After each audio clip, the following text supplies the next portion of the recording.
बहुत ही ज़बरदस्त मक्खी चीनी क्वालिटी वाली पार्ट आज आपके लिए लेकर आए। बहुत ही नायाब चीज़ है, बहुत ही प्यारा सा खूबसूरत तोहफा है। इसका फेस देख लें, माशाल्लाह से बहुत ही प्यारा खूबसूरत फेस है।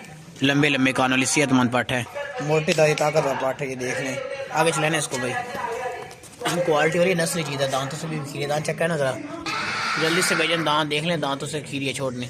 बहुत ही अच्छी नस्ल की लेकर आए, बहुत ही क्वालिटी वाली है। जिस भाई को भी चाहिए ना फ़ौरन हमें पैसे भिजवा के डन करके ले सकता है। काफ़ी अच्छी और बेहतरीन चीज़ है, नायाब तोहफा लेकर आए। आगे चलें। बाग दौड़ती बिल्कुल ज़बरदस्त सेहतमंद है, प्यारा सा तोहफा है।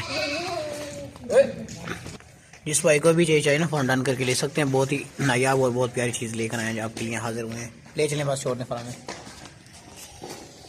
बहुत ही ज़बरदस्त बकरा आज आपके लेकर आए हैं। 2026 की कुर्बानी और भी ज़बरदस्त है। इसका फेस देखें, बहुत ही प्यारी खूबसूरत इसकी आंखें, लंबे लंबे कानों वाला बेहतरीन बकरा है। मक्खी चीना माशाल्लाह से खूबसूरत सा है। आगे चले ना,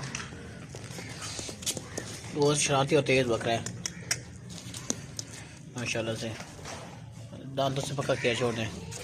खूबसूरत भी है, प्यारा सा तोहफा भी है। 2026 की कुर्बानी के लिए बहुत ही नायाब चीज़ है। आज आपके लिए बहुत ही प्यारा सा तोहफा लेकर आए हैं। बहुत ही ज़बरदस्त बेहतरीन बकरा है, काफ़ी अच्छा और बेहतरीन है माशाल्लाह से। साफ सुथरा सेहतमंद। आगे थोड़ा चलाना इसको। ये देखने बात दौड़ तो सेहतमंद है। कानों की लंबाई देखें,